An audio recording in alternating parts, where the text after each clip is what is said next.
ചെമ്പനിപ്പൂ സീരിയലിന്റെ വരാനിരിക്കുന്ന ഒരു എപ്പിസോഡ് റിവ്യൂ വിശേഷങ്ങളിലേക്ക് എല്ലാവർക്കും സ്വാഗതം. കഴിഞ്ഞ എപ്പിസോഡിൽ നമ്മൾ അവസാനിപ്പിച്ചിട്ടുണ്ടായിരുന്നത് ശരത് ചന്ദ്രയുടെ കയ്യിൽ നിന്നും തട്ടിയെടുത്ത ആ 1,00,000 രൂപ തിരികെ വീട്ടിൽ കൊണ്ടെങ്ങാണ്ട് കൊടുക്കുവാണ്. ശ്രുതിക്ക് എന്തൊക്കെയോ ഡൗട്ട് തോന്നിയിട്ട് ഇടയ്ക്കിടയ്ക്ക് നമ്മുടെ സച്ചിയെ ചോദ്യം ചെയ്യുന്ന രീതിയിലൊക്കെ ശ്രുതി ചോദിക്കുന്നുണ്ട്. പക്ഷെ ശ്രുതിയെ വായടപ്പിക്കുന്ന രീതിയിൽ സച്ചി തിരിച്ചും മറുപടി കൊടുക്കുന്ന രംഗങ്ങളൊക്കെ ആയിരുന്നു കഴിഞ്ഞ എപ്പിസോഡിനകത്ത് നമ്മൾ പറഞ്ഞിട്ടുണ്ടായിരുന്നത്. അതിന്റെ വിശേഷങ്ങൾ കേൾക്കാത്തവരാരെങ്കിലും ഉണ്ടെന്നുണ്ടെങ്കിൽ ലിങ്ക് ഞാൻ ഐക്കാർട്ടിലും അതുപോലെ പിൻ കമന്റായിട്ടും കൊടുത്തേക്കാം കേട്ടോ. ബാക്കി വിശേഷങ്ങൾ നോക്കാം. നമ്മുടെ ശ്രുതി അത് വിട്ടിട്ടില്ല കേട്ടോ. റൂമിൽ വന്നിട്ടും അതിനെക്കുറിച്ച് തന്നെയാണ് ചിന്തിക്കുന്നത്. ഇത് കണ്ട ശ്രുതി ചോദിക്കുന്നുണ്ട്, നീ എന്താ ഇത്ര ഡീപ്പായിട്ട് ചിന്തിച്ചുകൊണ്ടിരിക്കുന്നത് എന്നേ. പുറത്ത് നടന്ന സംഭവങ്ങളൊക്കെ ശ്രുതിയും കണ്ടതല്ലേ. സച്ചി പെട്ടെന്ന് വന്നു കണ്ട് മോഷണം പോയ കാശ് അച്ഛൻ്റെ അടുത്ത് കൊണ്ടുപോയി കൊടുക്കുന്നു. അതല്ലേ അവൻ പറഞ്ഞത് കള്ളനെ പിടിച്ചു എന്ന്, അതുകൊണ്ട് പണം തിരികെ കൊടുത്തു എന്ന് ശ്രുതി പറയുമ്പോ ശ്രുതി ഒരുപാട് പഠിച്ചിട്ടുണ്ടെന്നും ഒരുപാട് ഡിഗ്രി എടുത്തിട്ടുണ്ടെന്നുള്ള കാര്യങ്ങളെ കുറിച്ചൊക്കെ പറയുന്നില്ലേ. കുറച്ചെങ്കിലും ബുദ്ധിപരമായിട്ട് ചിന്തിക്കുക. എങ്ങനെയാണ് മോഷണം പോയ പണം ആ മൊത്തത്തിൽ കിട്ടുക? ഒരിക്കലും ആ കള്ളൻ 1 രൂപ പോലും ചെലവാക്കാണ്ട് വെക്കുവോ? അതെയല്ലേ ഒരുപക്ഷെ ബാങ്കിൽ കൊണ്ടുപോയിട്ടിട്ടുണ്ടാവോ എന്നുള്ള കാര്യത്തെക്കുറിച്ച് ശ്രുതി ചോദിക്കുമ്പോൾ എന്താ സ്റ്റോക്ക് മാർക്കറ്റിൽ ഇൻവെസ്റ്റ് ചെയ്തു എന്നുള്ള കാര്യത്തെക്കുറിച്ച് പറയേണ്ടിരുന്നെന്ന് ചോദിക്കുകയാണ് ശ്രുതി. ശ്രുതി എന്തൊക്കെയായി പറയുന്നത്? എന്തൊക്കെയാണെന്നുണ്ടെങ്കിലും കയ്യിൽ പണം തിരികെ കിട്ടിയില്ലേ, അച്ഛൻ ആ പണം അമ്മയുടെ കയ്യിൽ കൊടുക്കുമോ എന്നുള്ള കാര്യത്തെക്കുറിച്ചാണ് ഞാൻ ചിന്തിക്കുന്നതെന്ന് ശ്രുതി പറയുമ്പോൾ നമ്മുടെ ശ്രുതി പറയുന്നത് എനിക്കെന്തോ അത്ര ശരിയായിട്ട് തോന്നുന്നില്ല, എനിക്ക് സച്ചിയുടെ മേൽ നല്ല ഡൗട്ട് ഉണ്ടെന്ന് പറയണേ. അപ്പോഴാണ് നമ്മുടെ രേവതി അതുവഴി പാസ് ചെയ്ത് പോകുമ്പോൾ ഇവര് സച്ചിയെ കുറിച്ച് പറയുന്നത് കേൾക്കുന്നത്. അങ്ങനെ രേവതി അവിടെ തന്നെ നിൽക്കുന്നുണ്ട്. സച്ചിയുടെ മേലെ നിനക്ക് എന്ത് ഡൗട്ടാണ്? മോഷണം പോയ പണം മൊത്തത്തിൽ വന്നിട്ടുണ്ട്. ഇത് പോലീസ് കഴി മൂലം വരാതെ സച്ചി നേരിട്ട് ഇവിടെ കൊണ്ടുവന്ന് തന്നിട്ടുണ്ടെന്നുണ്ടെങ്കിൽ ഈ കള്ളനുണ്ടല്ലോ സച്ചിക്ക് അറിയുന്ന ആരെങ്കിലും ആയിരിക്കും. അതെന്താ നീ അങ്ങനെ പറഞ്ഞെന്നുള്ള കാര്യം ശ്രുതിയുടെ അടുത്ത് ചോദിക്കാണ് കേട്ടോ ശ്രുതി. എനിക്ക് അങ്ങനെയാണ് തോന്നുന്നത്. ഒന്നെങ്കിൽ സച്ചിക്കും ആ കള്ളനും തമ്മിൽ എന്തെങ്കിലും ഒരു ബന്ധം ഉണ്ടാവും, അല്ലെങ്കിൽ സച്ചി തന്നെ ആളെ വിട്ടിട്ട് ആന്റീന്റെ കയ്യിൽ നിന്ന് പണം എടുക്കണം. അങ്ങനെ ചെയ്യുന്നവനല്ല അവൻ എന്നുള്ള കാര്യം ശ്രുതി എടുത്തു പറയുന്ന പോലെ പറയുന്നുണ്ട് കേട്ടോ. നീ എന്താ അവനെ സപ്പോർട്ട് ചെയ്ത് സംസാരിക്കുന്നതെന്നാണ് നമ്മുടെ ശ്രുതി ചോദിക്കുന്നത്. അതല്ല ശ്രുതി, സച്ചി ദേഷ്യത്ത് സംസാരിക്കും, പക്ഷെ റൗഡിയെ പോലെ നടക്കും. എന്നാൽ ഇതുപോലെ മോഷണം, അങ്ങനെ പണം തട്ടിയെടുക്കൽ, അങ്ങനത്തെ പരിപാടി ഒന്നും അവൻ ചെയ്യില്ല. എന്തായാലും ആ കള്ളനും സച്ചിക്കും തമ്മിൽ എന്തൊക്കെയോ ബന്ധമുണ്ട്. ചോദിക്കുന്ന ചോദ്യത്തിനൊന്നും കൃത്യമായിട്ടുള്ള മറുപടി പറയുന്നില്ല എന്ന് പറയുമ്പോൾ അതവൻ പറഞ്ഞല്ലോ പോലീസുകാരനും അവനും തമ്മിൽ എന്തൊക്കെയോ ബന്ധമുണ്ട് എന്നുള്ള കാര്യം. അതും കള്ളാണെന്നാ തോന്നുന്നത്. എവിടെയും മോഷണം പോയ പണവും അതുപോലെ സ്വർണമൊന്നും മുഴുവനായിട്ട് കിട്ടില്ല. കള്ളൻ കുറച്ചെങ്കിലും ചെലവാക്കും. ഇതെല്ലാം കേൾക്കുന്ന സമയത്ത് ശ്രുതി ഇങ്ങനെ ശ്രുതിയെ തന്നെ നോക്കുന്നുണ്ട്. നീ എന്താ ശ്രുതി എന്നെ ഇങ്ങനെ നോക്കുന്നത്? എന്താ എനിക്ക് നല്ല എക്സ്പീരിയൻസ് ഉള്ളതുപോലെയാണ് പറയുന്നുള്ള രീതിയിൽ നിന്റെ നോട്ടം കണ്ട എനിക്ക് തോന്നുമല്ലോ എന്നുള്ള കാര്യം ശ്രുതി പറയുമ്പോൾ അങ്ങനെയൊന്നുമില്ല. പക്ഷേ നിനക്ക് ഇങ്ങനെ ഡൗട്ട് തോന്നാനുള്ള കാരണം എന്താന്നുള്ള കാര്യം ശ്രുതിയുടെ അടുത്ത് ചോദിക്കുകയാണ്. പണം മൊത്തത്തിൽ കൊണ്ടുവന്ന് കൊടുത്തു, അതാണ് എനിക്ക് ഡൗട്ടായി തോന്നിയത്. കള്ളനെ കുറിച്ചുള്ള ഡീറ്റെയിൽസ് ചോദിച്ച സമയത്തും ഒന്നും പറഞ്ഞതുമില്ല. അതൊക്കെ എന്തേലും ആവട്ടെ, എന്തായാലും കാശ് വന്നില്ല എന്നുള്ള കാര്യമാണ് കേട്ടോ ശ്രുതി ചോദിക്കുന്നത്.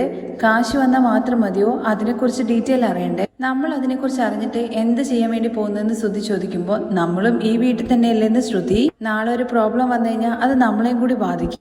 എന്ത് പ്രശ്നം ഉണ്ടാവാനെന്നുള്ള കാര്യം ശ്രുതി ചോദിക്കുമ്പോൾ അതൊന്നും അറിയില്ല. പക്ഷേ ഒന്നെങ്കിൽ സച്ചിക്കും ആ കള്ളനുമായിട്ട് എന്തോ ഒരു ബന്ധമുണ്ട്, അല്ലെങ്കിൽ ഈ കള്ളത്തരത്തിൽ സച്ചിക്ക് എന്തോ ഒരു ബന്ധമുണ്ട്. അതൊരു ദിവസം പുറത്തു വരുന്നൊക്കെ ശ്രുതി പറഞ്ഞു നിൽക്കുവാണേ. അതെല്ലാം നമ്മുടെ രേവതി പുറത്തു നിന്ന് കേൾക്കുന്നുണ്ട്. രേവതിക്ക് നല്ല ദേഷ്യമുണ്ട് കേട്ടോ അതൊക്കെ കേൾക്കുമ്പോൾ. പക്ഷെ അവിടുന്ന് നൈസായിട്ട് പോകുന്നുണ്ട്. അങ്ങനെ രേവതി ചെന്ന് റൂമിൽ നോക്കുന്ന സമയത്ത് സച്ചി ഇങ്ങനെ തലയൊക്കെ താഴ്ത്തിയിട്ട് എന്തോ ചിന്തിച്ചുകൊണ്ട് നിൽക്കുകയാണേ. രേവതിയെ കണ്ടുകൊണ്ട് തന്നെ നീ വീട്ടിൽ പോയിരുന്നോ എന്നുള്ള കാര്യം ചോദിക്കുകയാണേ. പോയിരുന്നു. ആരോട് ചോദിച്ചിട്ടാ പോയെന്നുള്ള കാര്യം സച്ചി ചോദിക്കുന്ന സമയത്ത് എന്റെ വീട്ടിൽ പോകാൻ വേണ്ടിയിട്ട് ഞാൻ ആരോടാ ചോദിക്കേണ്ടത്? അത് ശരിയാണ്. എന്തിനാ പോയത്?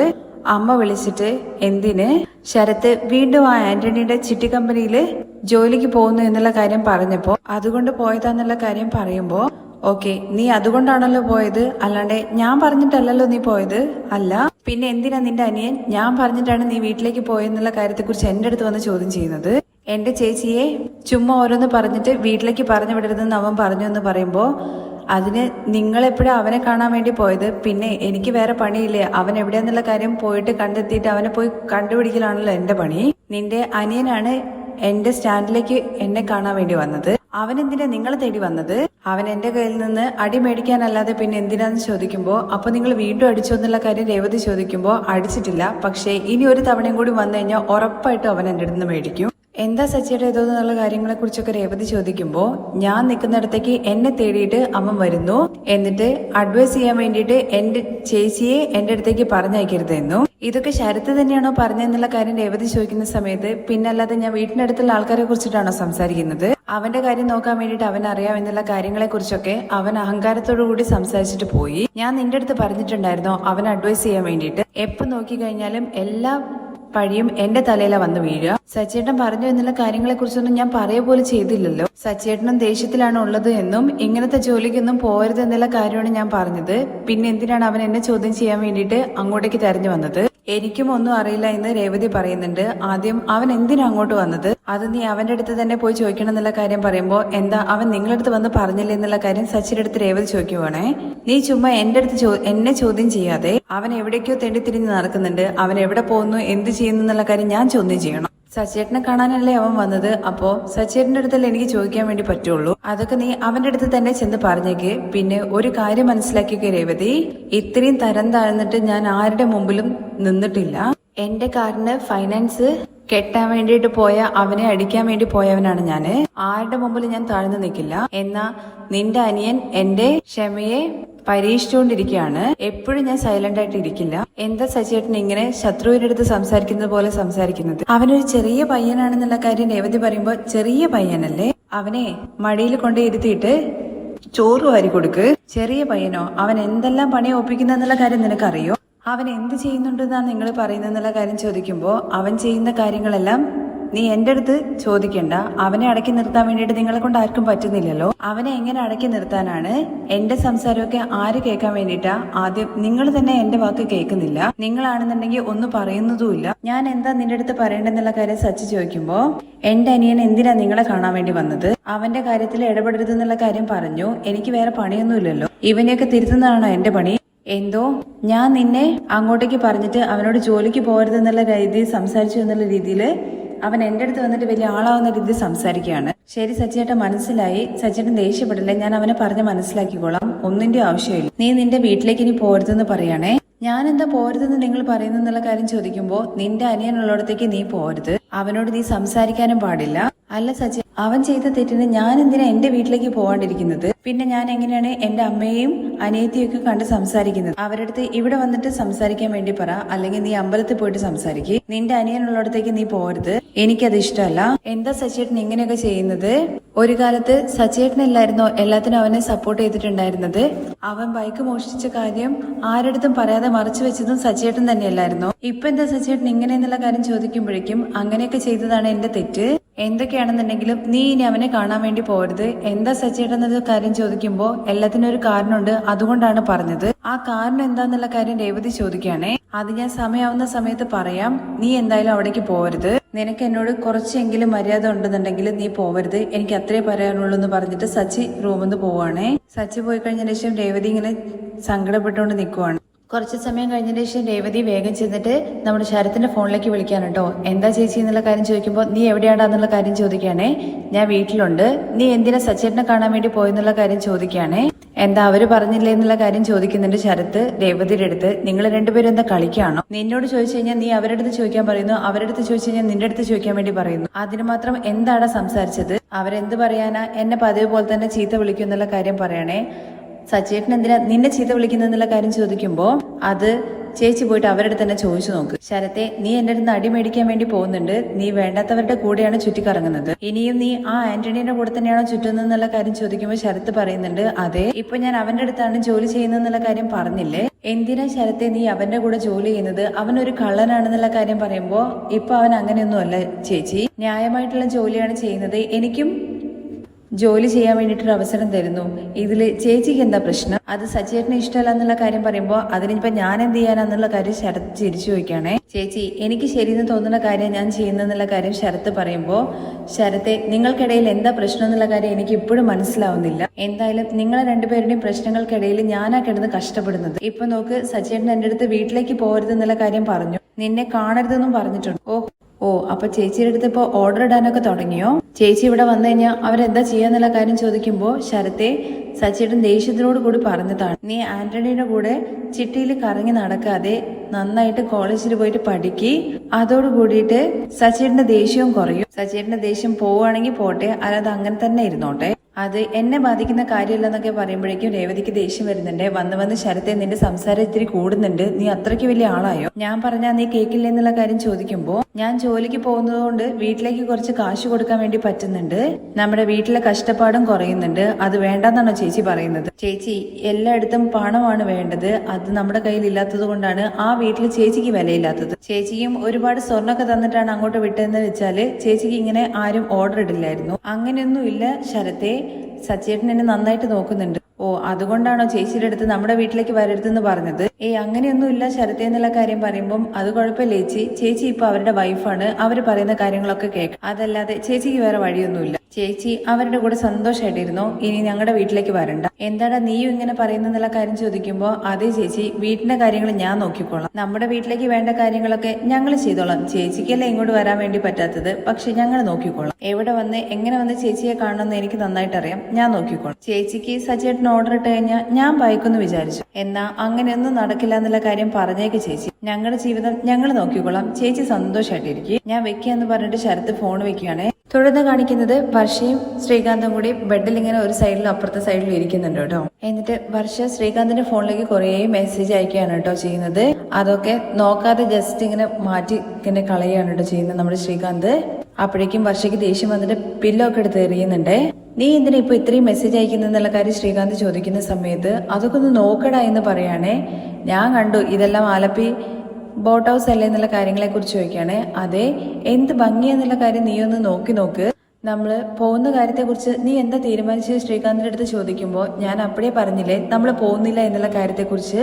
എന്താ ശ്രീകാന്ത് നിന്റെ പ്രശ്നം, നിനക്ക് വന്ന എന്താ കുഴപ്പമെന്നുള്ള കാര്യം ചോദിക്കുകയാണ് കേട്ടോ.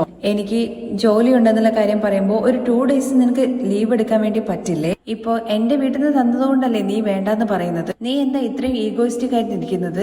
ഇത് നിന്റെ അച്ഛനും അമ്മയാണ് തന്നെന്ന് വെച്ചാൽ നമ്മൾ ഉറപ്പായിട്ടും പോവില്ലായിരുന്നു എന്നുള്ള കാര്യം ചോദിക്കുമ്പോൾ എന്റെ പേഴ്സണൽ കാര്യങ്ങളിൽ എന്റെ അച്ഛനും അമ്മയും തലയിടില്ല, അത്രയും മാനേഴ്സ് ഇല്ലാത്തവരല്ല ഇവിടെ ആരും എന്നുള്ള കാര്യം ശ്രീകാന്ത് പറയുമ്പോൾ അപ്പോ എന്റെ അമ്മയ്ക്ക് മാനേഴ്സ് ഇല്ല എന്നുള്ള കാര്യമാണോ നീ പറയുന്നത്? അതെങ്ങനെ എനിക്ക് അറിയുന്നുള്ള കാര്യം ശ്രീകാന്ത് ചോദിക്കുകയാണ്. നമ്മൾ രണ്ടുപേരും ഹാപ്പി ആയിട്ടിരിക്കണം എന്ന് വിചാരിച്ചിട്ടാണ് ഈ പാസ് തന്നെ എനിക്ക് കൊണ്ടു തന്നത്, അതുപോലും നിനക്ക് മനസ്സിലാക്കാൻ വേണ്ടി പറ്റില്ല അല്ലേ? അതുകൊണ്ടൊന്നുമല്ല, അന്ന് നമ്മൾ സൈക്കിളിൽ പോകുന്നത് കണ്ടപ്പോ ഞാൻ ശരിക്കും നിന്നെ നോക്കുന്നില്ല എന്നും അതുകൊണ്ട് നിനക്ക് ശരിക്ക് സ്നേഹം കിട്ടുന്നില്ല എന്നുള്ള കാര്യമൊക്കെ വിചാരിച്ചിട്ടാണ് ഇത് കൊണ്ടു തന്നത്.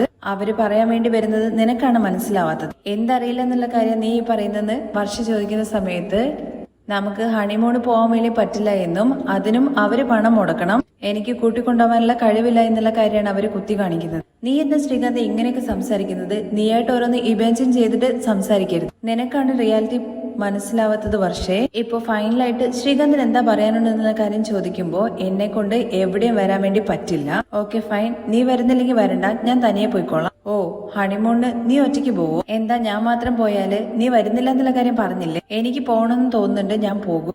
ഒരു ഹിന്ദി മൂവിയിൽ ഒരു ഹീറോയിൻ തനിയാണ് പോകുന്നത്, ഞാനും അതുപോലെ പോയിക്കോളാം. അതൊക്കെ സിനിമയിൽ മാത്രമേ നടക്കുള്ളൂ, കാരണം ഹീറോയിന്റെ പിന്നാലെ ഒരു വലിയ കമ്മ്യൂണിറ്റി തന്നെ പോകും. നീ എന്താ ഓവർ സ്മാർട്ട് ആവാണോ എന്നുള്ള കാര്യത്തെക്കുറിച്ച് വർഷ ചോദിക്കുന്ന സമയത്ത് ഞാൻ റിയാലിറ്റി പറയുന്ന സമയത്ത് നിനക്കത് ഓവർ സ്മാർട്ട് ആയിട്ടാണോ തോന്നുന്നത്? ഇത് നോക്ക് വർഷേ, എന്നെ കൊണ്ട് സമ്പാദിച്ചിട്ട് നിന്നെ കൂട്ടിക്കൊണ്ടുപോകാൻ വേണ്ടി പോകാൻ പറ്റും എന്നുള്ളൊരു വിശ്വാസം നിനക്കുണ്ടെന്നുണ്ടെങ്കിൽ നീ വെയിറ്റ് ചെയ്യ്, അല്ലെങ്കിൽ നീ നിന്റെ പാരന്റ്സിനെ പോലെ തന്നെ എന്നെ കൊണ്ട് ഒന്നിനും പറ്റില്ലാത്തവനാണെന്നുള്ള കാര്യം വിചാരിച്ചിട്ട് നീ നിന്റെ ഇഷ്ടത്തിന് എന്ത് വേണമെങ്കിലും ചെയ്യ്, എവിടെ വേണമെങ്കിലും പോ എന്ന് പറഞ്ഞ് ശ്രീകാന്ത് കിടക്കുവാണ്. അപ്പോഴേക്കും വർഷയ്ക്ക് ദേഷ്യം പിടിച്ചിട്ട് പില്ലോ ഒക്കെ എടുത്ത് എറിയുന്നുണ്ട്. തുടർന്ന് വർഷയുടെ അമ്മ വിളിക്കുന്നുണ്ട് കേട്ടോ. എന്നിട്ട് എന്താ തീരുമാനിച്ചെന്നുള്ള കാര്യം അറിയാൻ വേണ്ടിയിട്ടാണ്. ഞങ്ങൾ പോകുന്നില്ല എന്നും ശ്രീകാന്തിന് അതിന് വരാൻ വേണ്ടിയിട്ട് താല്പര്യമില്ല, അവൻ സ്വന്തമായിട്ട് സമ്പാദിച്ചിട്ട് എന്നെ കൂട്ടിക്കൊണ്ട് പോകും, അതിന് 50 വർഷമാണെന്നുണ്ടെങ്കിലും അത്രയും എൻ്റെ അടുത്ത് വെയിറ്റ് ചെയ്യാനാ പറയുന്നത്. ഇപ്പൊ അവന് കിട്ടുന്ന സാലറിയിൽ ഞങ്ങൾക്ക് ആലപ്പി ബോട്ട് ഹൗസിലൊന്നും പോകാൻ വേണ്ടി പറ്റില്ല, ഒരു 2 പേർക്ക് മാത്രം പോകുന്നൊരിതില്ലേ ഓൾഡ് ബോട്ട്, അത് തന്നെ. ഇല്ല അമ്മേ, ഇതാണ് ഫൈനല്, എന്തായാലും അമ്മ അച്ഛനും പോയിട്ട് വാ എന്ന് പറഞ്ഞിട്ട് ഫോൺ വെച്ചിട്ട് വർഷ ഇങ്ങനെ ഇരിക്കുമ്പോൾ ശ്രീകാന്തിനെ ദേഷ്യം പിടിച്ചിട്ട് എണീക്കുന്നുണ്ട്. നിനക്ക് കുറച്ചു പോലും പ്രൈവസി എന്ന് പറയുന്നത് എന്താന്നുള്ള കാര്യം അറിയില്ലേ?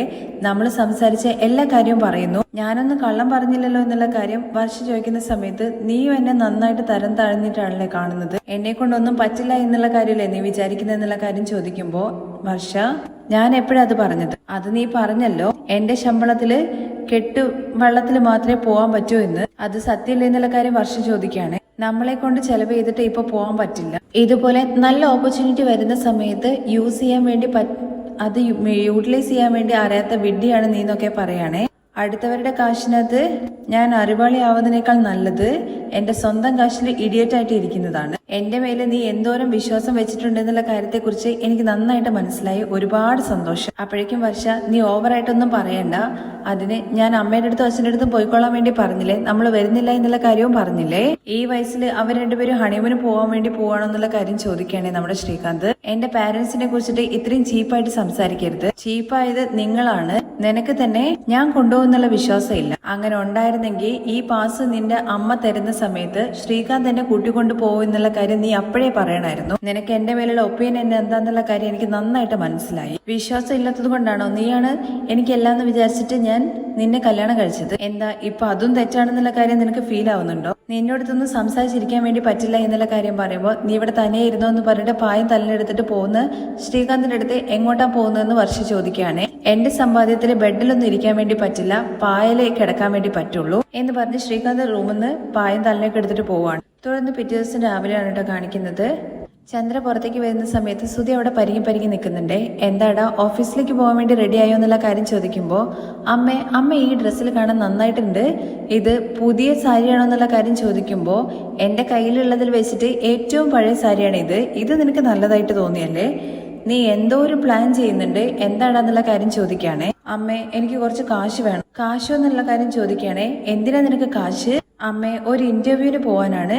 ഇന്റർവ്യൂവിന് പോവാൻ വേണ്ടിട്ടോ? നീ ഓൾറെഡി ഒരു ജോലിക്ക് പോകുന്നില്ലേ, ഇപ്പൊ എന്തിനാ ഇന്റർവ്യൂവിന് പോകുന്നത്? അമ്മയെ ചെയ്തോണ്ടിരുന്ന ആ ജോലി വിട്ടു എന്നുള്ള കാര്യം പറയുമ്പോഴേക്കും ചങ്ക് തകർന്ന അവസ്ഥയിലാവാണ് കേട്ടോ നമ്മുടെ ചന്ദ്രമതി. ഉണ്ടായിരുന്ന ജോലി വിട്ടു എന്നോ? എടാ നിനക്ക് ഒരു ജോലിയും മര്യാദയ്ക്ക് ചെയ്യാൻ വേണ്ടിട്ട് അറിയില്ലേ? എന്താടാ നീ ഇങ്ങനെയൊക്കെ ചെയ്യുന്നുള്ള കാര്യം ചോദിക്കുമ്പോ അമ്മയെ ഒച്ച ഉണ്ടാക്കല്ലേ എന്ന് പറയാണേ. അച്ഛൻ കേൾക്കും വാ എന്ന് പറഞ്ഞിട്ട് കൂട്ടിക്കൊണ്ട് പോവാണേ. നീ എന്നെ വിടടാ. നിന്റെ അച്ഛൻ അറിഞ്ഞാൽ കുഴപ്പമില്ല, പക്ഷെ സച്ചി ഈ കാര്യത്തെ കുറിച്ച് അറിഞ്ഞു കഴിഞ്ഞാല് എന്തെല്ലാം പറയുന്നുള്ള കാര്യം നിനക്കറിയാലോ. ഇപ്പൊ നീ ജോലിക്ക് പോകുന്നുണ്ടല്ലോ എന്ന് വിചാരിച്ചിട്ട് കുറച്ച് വായ അടച്ചിട്ടുണ്ട്. ഇതിനെക്കുറിച്ച് അറിഞ്ഞാൽ മതി വീണ്ടും നിന്നെ അപമാനിക്കാൻ തുടങ്ങും. ശ്രുതിയും ദേഷ്യപ്പെടും. എന്താടാ നീ ഇങ്ങനെയൊക്കെ ചെയ്യുന്നത്?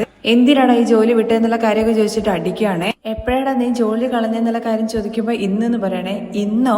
ആ അമ്മേ നല്ലൊരു ജോലി കിട്ടാനുള്ള ചാൻസ് ഉണ്ട്. ഇത് കേൾക്കുന്ന സമയത്ത് ചന്ദ്രമതി പറയുന്നത്, ആദ്യം നിന്നെ കൂട്ടിക്കൊണ്ടു പോയിട്ട് ഒരു ഡോക്ടറെ അടുത്ത് കൺസൾട്ട് ചെയ്യണം. ഇന്റർവ്യൂ വ്യാധി എന്ന് പറയുന്ന എന്തെങ്കിലും നിനക്കുണ്ടോന്ന് അറിയണം. ജോലിക്ക് പോവോ ഇല്ലയോ, പക്ഷെ ഇന്റർവ്യൂവിന് മാത്രം മാസാമാസം പോകുന്നു. അമ്മേ ഇതൊരു ഫോറിൻ കമ്പനിയാണ്, അവര് ചോദിക്കുന്ന എല്ലാ എലിജിബിലിറ്റിയും എനിക്കുണ്ട്. അതും അമ്മേ വലിയൊരു പോസ്റ്റിംഗ് ആണ്. ഈ ജോലി കിട്ടിക്കഴിഞ്ഞു കഴിഞ്ഞാൽ എന്റെ ലൈഫ് സെറ്റിൽ ആകും. ഇങ്ങനെ തന്നെയാണല്ലോ നീ എല്ലാ തവണയും പറയുന്നത്. നീ ജോലി കളഞ്ഞ കാര്യം ശ്രുതിയുടെ അടുത്ത് പറഞ്ഞു എന്നുള്ള കാര്യം ചോദിക്കുമ്പോ പറഞ്ഞു എന്ന് പറയാണേ. അവൾ എന്താടാ പറഞ്ഞെന്നുള്ള കാര്യം ചോദിക്കുമ്പോ നല്ല ജോലി കിട്ടിക്കഴിഞ്ഞാൽ സന്തോഷം എന്ന് പറഞ്ഞു.